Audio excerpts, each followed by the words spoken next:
Keadaan sekarang nih gimana? Alhamdulillah sih baik-baik aja, karena memang ya semua sakitnya kan terkontrolnya sama dokter, semuanya terkontrol di dokter, jadi ya, dan saya juga taat sama apa yang dokter berikan kepada saya, pengobatan. Gimana sih, Mam? Meskipun agak capek-capek gitu, tapi ya alhamdulillah masih bisa beraktivitas, masih bisa bekerja.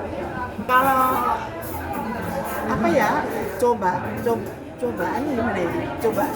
Cobaan itu sebetulnya gini loh, berita ini sebetulnya kan udah lama ya, tentang yang dibilang asetnya habis itu udah 2019. Iya, saya akui memang pada saat itu saya lagi kena masalah, kena kasus sama suami saya, 9 bulan saya direhab sama suami saya dengan tidak ada pemasukan sama sekali, dan saya kan hidup terus berjalan. Saya hidup nggak sendiri.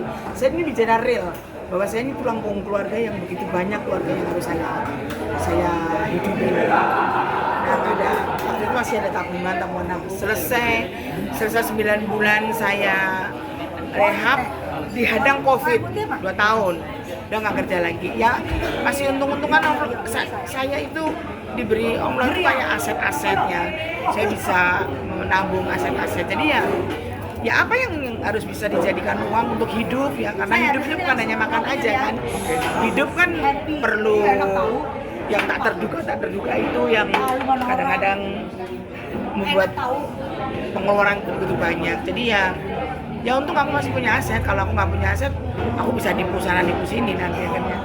Cuma hanya makan aja masa harus menipu, nggak mungkin kan. Terus menyayangkan aset kita tapi kita nipu kiri kanan, nggak mungkin. Ya aku harus ikhlaskan semuanya itu.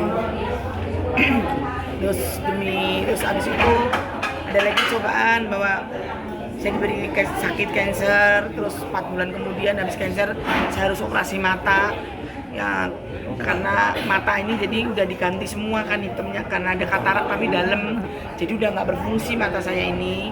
Operasi habis itu banyak banget, jadi kayak karena mungkin memang sakit itu kan semua dari pikiran ya, jadi ya apalagi udah seusia saya yang mungkin dulu masa mudanya hidupnya nggak terkontrol, bandel, ya sekarang menue. Ini bisa saya tidak pernah menyesal Mbak ya, karena dari 7 bersaudara saya itu memang saya yang memang diberi talenta sama Allah, yang diberi rezeki berlebihan sama Allah. Dari yang 6 itu memang pada saat itu memang membutuhkan pertolongan saya, dan dalam Islam itu kan yang wajib ditolong itu kan saudara dulu ya, kalau diikutin ya, baru ke orang lain. Ya meskipun banyak sih orang lain yang saya bantu juga, tapi ya saya sering, cuman mungkin caranya saya keliru ya, waktu itu terkena terlena bahwa hidup saya ini dikejar duit gitu, bukan saya yang ngejar duit gitu loh. Jadi ya saya pengen bahagia saya itu kalau bisa membahagiakan keluarga saya. Saya pernah diingatkan terus sama teman-teman saya Sri Mulat, karena Sri Mulat itu nggak usah saya ceritain, udah tahu banget dapur saya. Saya kecil, gede, dewasa sampai tua itu di tengah-tengah mereka. Kayak Mas Tarsan sering banget menasihatin saya bahwa bagus kamu jadi tulang punggung keluarga, hebat, mereka salut semua dengan saya. Cuman cara kamu salah, kita kan nggak tahu rezeki mau jodoh itu kan rahasia Tuhan yang kita nggak tahu. Cuman nanti masa tuamu kamu yang akan merasakan. Kalau cara kamu gitu, terus caranya gimana? Beri dia kail, jangan diberi umat terus.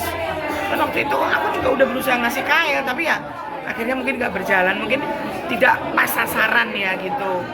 Nah akhirnya ya yang ini yang saya alami, oh benar ya, baru ingat kata-kata teman-teman Sri Mulat, karena mereka tanpa saya cerita mereka tahu dapur saya gitu. Jadi ya udah, kalau aku menyesal enggak,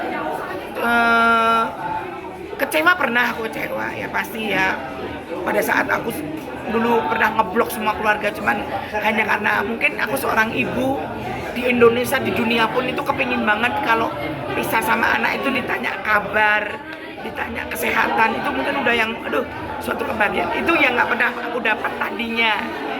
Nah, akhirnya dengan aku ngeblok itu mereka sadar, ya udah Allah aja selalu maksudnya saya sebagai manusia nggak harus maaf ya Mbak, aku nggak memaafkan, apalagi saudara saya sendiri, orang lain aja saya maafkan kok gitu loh.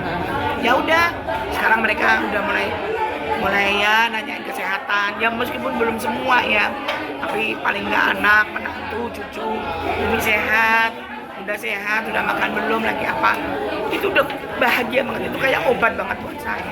Tapi Mbak Nunung sekarang tinggal di kosan gitu bersama suami, seperti apa nih tanggapan Ya mereka? itu kan kemauan saya, bukan kemauan anak-anak saya. Istilahnya kalau saya kontrak Mbak, kalau mau cari kontrak rumah ya setidak mampu saya, kalau saya paksakan saya masih mampu, cuman repot gitu loh Mbak. Kalau kontrak nanti kan nggak mungkin aku masuk rumah cuman beli tempat tidur doang, kan nggak mungkin, pasti perintil-perintilan itu akan kebeli. Ya nanti kalau bulan depan aku mampu bayar lagi, kalau enggak ya kan pindah-pindah lagi kan repot. Ya udah kos aja yang nyaman, cuman bawa badan, bawa baju. Dan aku merasa ya walaupun sebetulnya awal-awalnya sedih, kaget gitu ya, kos kok kayak gini, yang tadinya aku tuh juragan kos sekarang jadi kos gitu. Akhirnya ya udah aku jalani dengan ikhlas, terus aku terima dengan semuanya. Kan kenapa sih harta harus kita tangisin gitu loh. Terus sekarang Allah juga masih menolong saya kok. Pada saat saya kena cancer itu saya nggak punya apa-apa, uang aja nggak punya, terus harus operasi, harus pemeriksaan tahapnya yang banyak banget. Tapi Allah juga yang membantu saya dengan tangan-tangan teman-teman artis ya, semua hampir membantu saya.